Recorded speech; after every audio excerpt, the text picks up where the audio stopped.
হাইকোর্টের নির্দেশনা উপেক্ষা করেই বারভিডার নির্বাচনের তফসিল ঘোষণা করেছে বাণিজ্য মন্ত্রণালয়। Bangladesh recondition vehicles importers and dealers association বা বারভিডার নির্বাচন নিয়ে সৃষ্টি হয়েছে নতুন এই জটিলতা।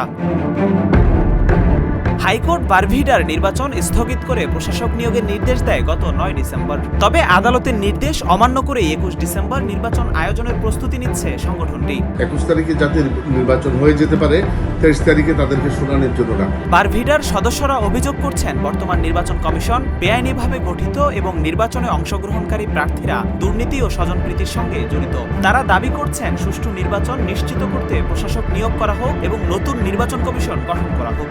এক্সপায়ার্ড কমিটি এখানে তাদের আজ্ঞাবহ নির্বাচন কমিশন গঠন করে নির্বাচন করে তারা আবার ক্ষমতা থেকে যেতে চাচ্ছে। এখানে প্রশাসক নিয়োগ করা হোক এবং বারভিডার যেসব দুর্নীতিবাজদের বিরুদ্ধে তদন্ত রিপোর্ট এসছে, তদন্ত রিপোর্টে প্রমাণিত হয়েছে, তাদেরকে বিচারের আওতায় আনা হোক। এদিকে আদালতের নির্দেশ উপেক্ষা করার ফলে সাধারণ ব্যবসায়ীদের মধ্যেও বাড়ছে ক্ষোভ।